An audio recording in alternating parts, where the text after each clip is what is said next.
Good morning, respected sirs. Good morning, Bhavana. Can you see all the panelists? There are 5 of us. Yes, sir. Okay. So introduce yourself. Sir, I am Bhavana.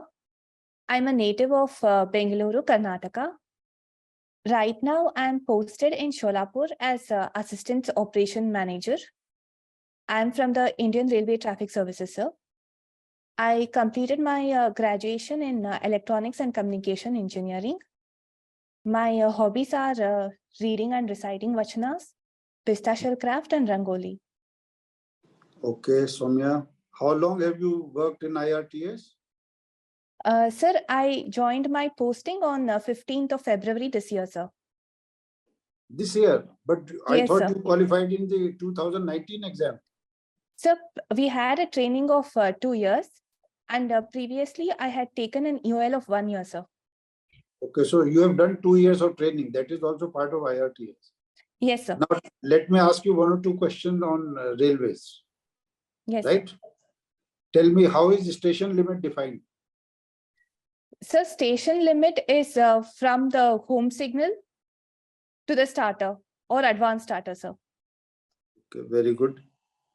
And do you have automatic signaling section in the area where you are posted? Sir, most of it is on absolute block signaling, sir. We don't have a complete automated signaling as of now, sir. Do you know which division of railways or which railway is most advanced in this area? I'm sorry, sir. I don't know which is the most advanced. Okay. Have you heard of Chakradharpur division? Yes, sir. How much of traffic does it carry? What percentage of railway traffic is with the Chakradharpur? Sir, I'm sorry, sir. You are not audible. What percentage of traffic of Indian Railways passes through one division called Chakradharpur? Sir, I'm unaware about the exact statistics, sir. If permitted, I can take a guess, sir. Okay. Because it's a loading division and I think most of coal loading happens there. So perhaps around... Coal and steel plants. Yes, sir. Coal and steel plant. Hmm. So maybe around 15 to 20%, sir. It is little more than that. But you can check the latest figures. But that Sure, is sir. one of the most advanced railway divisions.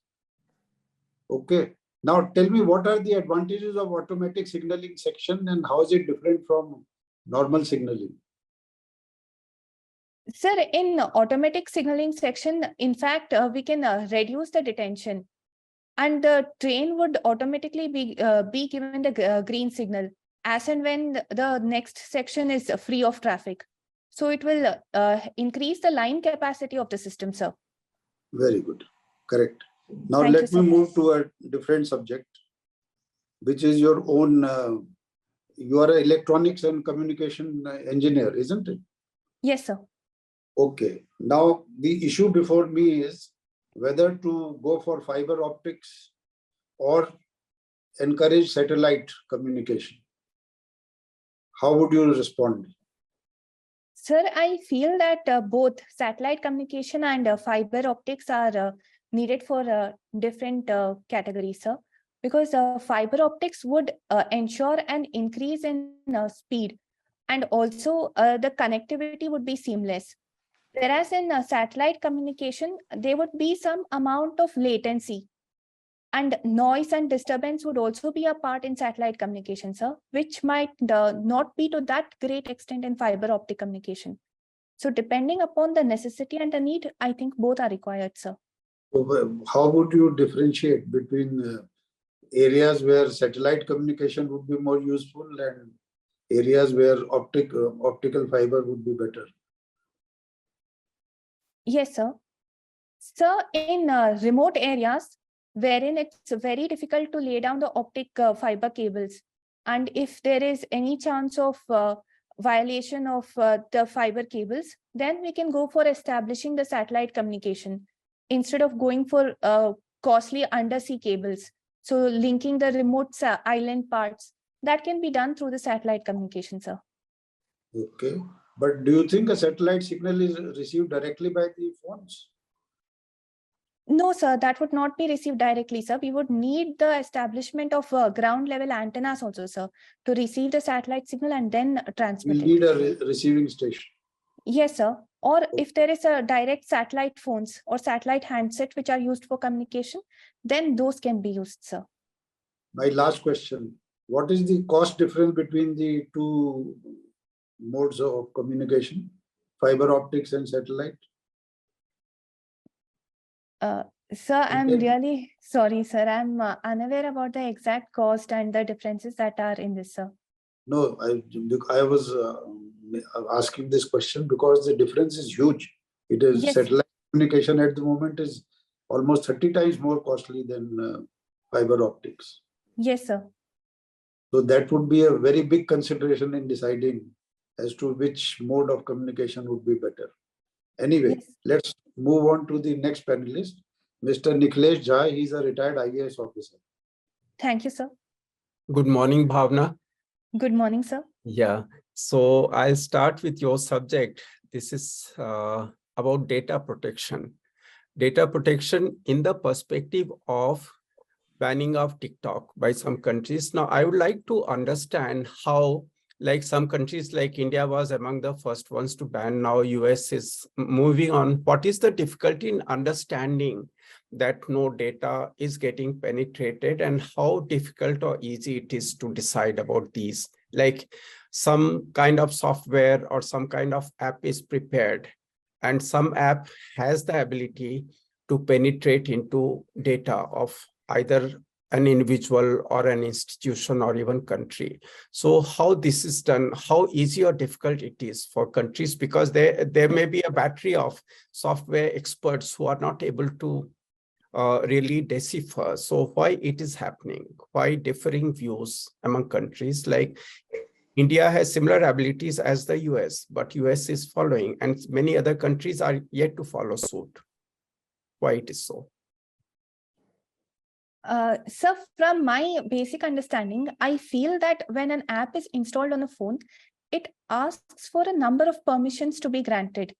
And in case of this TikTok, sir, the people who are using it, they might not be that capable or literate enough to understand the further ramification or the data that it would collect and it would transmit to its parent servers. So when they are installing, they would automatically give permission to take charge of all the permissions that it is asking. Even sometimes it asks sensitive information like access to gallery, the private photos, or even the contacts. And people unknowingly, they give their permission, sir. So that would compromise their entire data, their entire security, and which can be further misused by the company which is collecting this data, sir, if they are not properly like if there are no restrictions on how they are using the data. Do you think there is a need of education to consumers about providing what kind of data and what not? So is it required? Because now with the revolution in mobile age, any and everyone, even uneducated people are using in big way. So how far it can be controlled, data protection issue, how it can be ensured by a country? So yes, sir, there is a need to educate the common man who is in fact getting access to smartphone along with data charges, which are very low now in India. So they should also be educated. And at the same time, sir, we should go for more data localization or storing the data in our own country within our borders so that we can have a kind of authority over them. And when we need access to some critical data wherein we would need it for some other purpose, we should be able to have a say in that, sir. And sir, according to my knowledge, MIT has in fact given out circulars and PDF guidelines wherein how the common man can protect himself from disclosing the very sensitive or personal data on his phone, sir. Okay, now about railways. Now, this modernization versus railways maintenance, proper maintenance. What is the status presently in Indian Railways? Because there have been so many information on poor maintenance of railway system infrastructure, lines and all. But on the other hand, we are having Vande Bharat and so much of new trains. So what is your view on this? Like whether we are perfect with regard to maintenance, up to date, or still a lot of work is to be done? Sir, we are not perfect in maintenance, sir, but we are slowly moving towards perfection. Because there are many schemes like station redevelopment plans, whereas the critical stations which are having a lot of footfall of passengers, they are in fact taken up to be developed as multimodal stations, linking the rail, the road transport, and even the metro trains. So these are being modeled as Gaurav Bharat stations. So with respect to that, we are modernizing also and looking at the maintenance and the passenger facility and amenities aspect also, sir. And with regard to modernization, we are looking forward to having the bullet trains. Work is going on a dedicated freight corridor. So when most of the freight trains would shift onto this dedicated freight corridor, then it would increase the line capacity also, sir, thereby increasing the frequency and the speed of the remaining trains throughout the network, sir. Okay, thank you. Thank you. Thank you, Let's sir. move to the next panelist. He is Mr. Vijay Kumar, retired IAS officer. Bhavana, good morning. Good morning, sir. Yeah, please tell about your views on corruption in electoral politics. What are the possible reasons and what are the possible remedies? Sir, in electoral politics, in fact, corruption is reduced to a considerable extent, but it is still prevalent, wherein certain politicians try to distribute certain freebies or to lure the voters to vote for their parties. But however, with active efforts from Election Commission of India, having the vigilance teams, the surveillance squads, the video vigilance teams, so and even from the citizen side, the C-Vigil app. So there has been a very active response wherein these kind of corruption is detected, and accordingly the required action is taken, sir.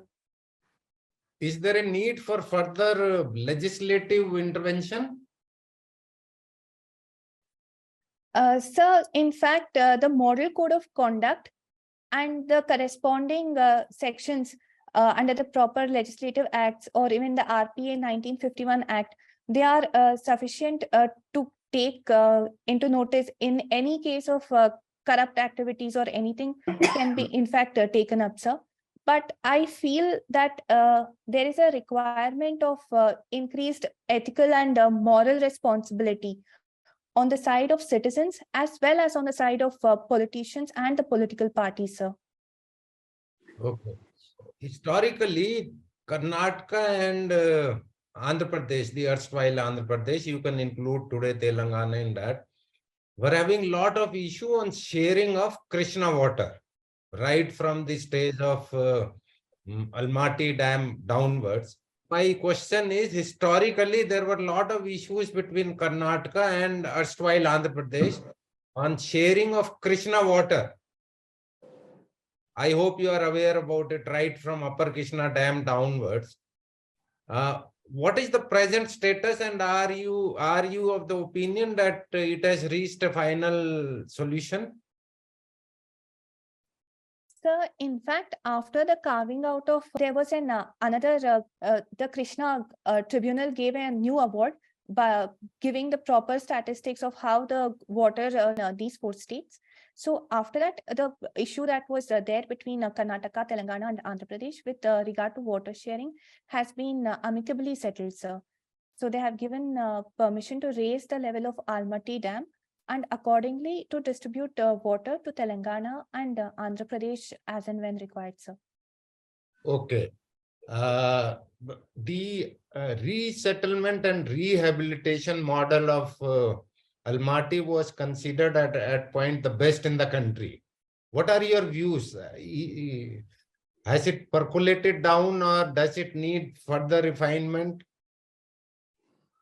Sir, in fact, after the construction of Almaty Dam, an entire village called as Bhagalkot was under the threat of submergence, sir. So the government, in fact, took up the formation of new Bhagalkot village, which was away from the present Bhagalkot, and rehabilitation was successful, sir. But however, I'm not aware of the complete nitty-gritties that went into this, sir. Anyway, you answered it excellently. My last question. Thank Is there a you, sir. case for building up an elevated expressway from Bangalore airport to Bangalore city? Because that stretch is a lot of, time consuming for the citizens there. Sir, I beg your pardon, sir. I could not hear the question properly, sir. I'll repeat it. Is Thank there you, sir. a case for an elevated expressway from Bangalore airport to center of Bangalore city, let us say Koramangala area, so that the time travel between airport and city is reduced because it is enormous time as on now? Yes, sir. Sir, in fact, the elevated road is almost 90% complete, sir. Barring a few junctions near Hunsur and near the Venkateshwara College, sir. Otherwise, the elevated road is complete. And right now, sir, they are going for linking the metro train from the airport to even till the Silkport junction. So that is the next project to be taken up and to be completed, sir. So this would in fact reduce the time taken to reach the airport. Okay, excellent, very good. I am done, sir. Thank you, sir. Okay, next panelist is Colonel Daljit Chima. He's a retired army officer as well as an educationist. Good morning, Bhavana. Good morning, sir. Bhavana, as you know that railways and armed forces, these are the two biggest or the largest, public sector organizations. And trade unionism used to be a major issue, though it has given us our ex-defense minister also, but it was major impediment to growth of railways. First, tell me who was that defense minister which came from the railway unionism, product of that? And second, what is the situation? Sir, I'm really sorry, sir. I do not know about this state unionism and the defense minister who was product of the state unionism. All right, what is the status now of the trade unions and railways? Sir, there are two recognized railway employees union. From my little experience in the Central Railway, sir, there is Central Railways Worker Union and Railway Workers Association and Union, sir. So they have got direct channels of communication with the respective personnel department and the personnel officers in the railway. So apart from these two unions, there are other corresponding unions, but these are the main channels of communication, sir. Okay. Why satellite communication is ideal for the armed forces? What makes it suitable, more suitable for armed forces? What factors? What advantages it gives to the armed forces? So one main aspect is the coverage even in the remotest of areas, wherein that is obvious. That is obvious. Anything else? So they can use a different frequency spectrum, and if it is properly guarded. So security is yes. an issue which can be, so it makes the ideal for the defense forces. Yes, sir. Now TRI, you know TRI, of course. Yes. TRI is trying to reduce or eradicate or abolish the pesky calls. Is it possible really technologically to do that kind of thing? Sir, I think it is possible to avoid it to a very great extent, sir, because those calls can be in fact guarded and those spam calls can be reduced to a great extent. All right, Prime Minister's Gati Shakti plan, as it is called. How has it impacted the railways? What all has changed with that recently? So one major change that it has brought, it is like one window communication. So it has reduced the time taken in implementation, which would involve railway and other ministries like road transport or shipping. So secondly, we have started with Gati Shakti cargo terminals. So wherein it is a hub of freight terminals and cargo terminals to have seamless transportation linkages from containerized transport to railway and to shipping. So this is It was the a major major issue. transformation. Yes. Yes, sir. Last question. Women Premium League. What is this? What is this and who won this time? Sir, this is in fact the first season of Women's Premier League cricket championship, which was held. And Mumbai Indians, which was led by Harmanpreet Kaur, won the title this time, sir, of Women's Premier League. Thank you. Sir, I am done. Thank you. Thank you, sir. Okay. Next panelist is Mr. Sunil Agarwal. He's a retired income tax officer as well as a practicing advocate. Good morning, sir. Good morning, Bhavana. Sorry.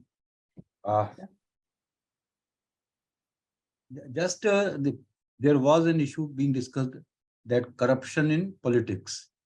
Do you have any knowledge about electoral bonds? Yes, sir. So just briefly tell what do you know about it and how does it help in reducing the corruption in politics?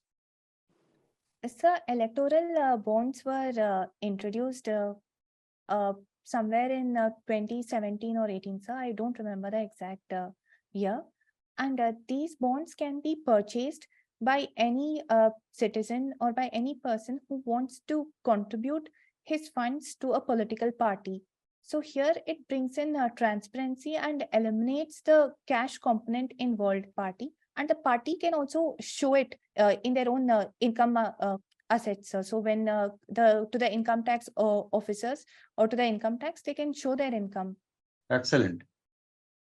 Now, some criticism is also there against these bonds. You enumerated the positive features. Some criticism is also there. Are you aware what is that? So one of the major concerns is that these bonds have to be purchased from the public sector banks, wherein most of the holding is with the government. So there is a possibility of the information which these public sector banks have being misutilized. So this is one of the major concerns that arise with these bonds, sir. Okay. Just for your information, Yes, the sir. real issue is that there is a confidentiality. The name of the donor is not disclosed. So there was so this is the biggest criticism which is being leveled. And that is for good reasons. Just for your information, that as a elector, I am free to give my money to anybody. So I can keep my confidentiality. At the same time, my money must be accounted. Yes, sir. Thank you, sir. So that is one. Now, my next question is, you are an engineer, admittedly. So how do you see your role and to the society as an engineer versus as a bureaucrat? How do you become more useful to the society by being a bureaucrat? So one aspect is that I'm already an engineer, and whatever basic traits that this graduation has got me, it is ingrained in me. And now by being a bureaucrat, in fact, it is the technological aspect and the engineering aspect that are prevalent in the bureaucratic system in a much better and a quicker manner, sir. So if I can take the example of railway working, sir, the Kavach system, the anti-collision system, which was installed in the locomotives and in railway, I could understand and relate to it more because I had a previous knowledge of communication and engineering, sir. So you justify the transformation from an engineer to a bureaucrat. Yes, sir. Nicely. In my case, it has been. You have done well. I think I'm done. Thank you, sirs. Good day, sirs. Unacademy. Let's crack it.